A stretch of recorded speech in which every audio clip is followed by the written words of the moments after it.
Jackson was keenly aware that DC was and had to be shown as one of the best run cities in the United States at that time, and people would have it said even now.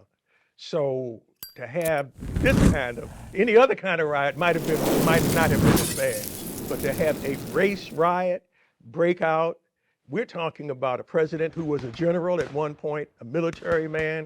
No, he could not have that. The politics were too bad. And yet, when we balance that against DC and DC being dangerous, I ran across an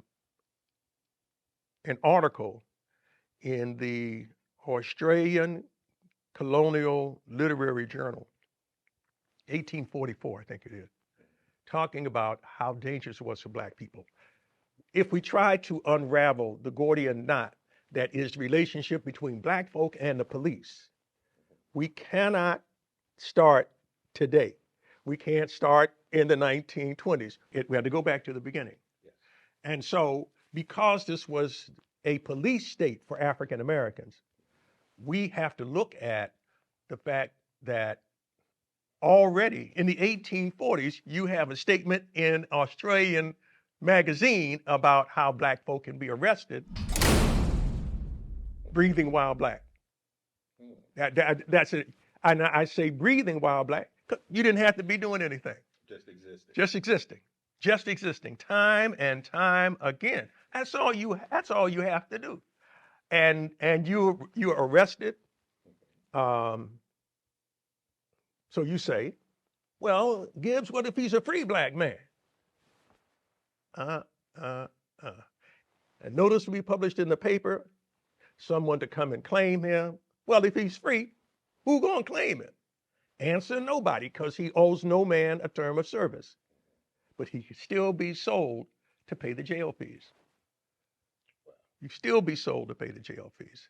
And we have no better authority than from the shocked pen of one of Europe's greatest novelists, and that's Charles Dickens. Charles Dickens comes to DC. In fact, it's in a book called American Notes, written in the 1840s. People like to play the game. So they know about Dickens' statement about City of Magnificent Intentions. I believe that's carved into Freedom Plaza. But they don't know about his indictment of the condition of Black people that he put in American Notes in the 1840s. You can be arrested by any policeman coming down the street who accuses you of being a runaway slave. Well, then the question becomes, how does he know that I'm a runaway slave? I'm not wearing a sign, I don't have a crawler across my forehead saying this man is. So what would be the indicator? Nothing but the color of his skin. Nothing but the color of his skin. So when we try to unravel the relationships between the Black community, this is not new.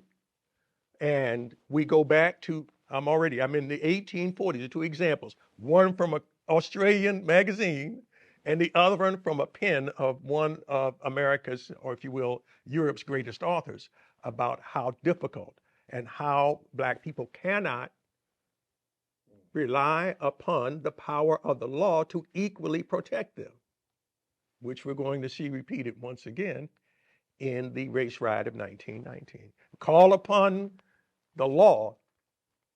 They should be, protect and serve? Yeah. We're not getting either one.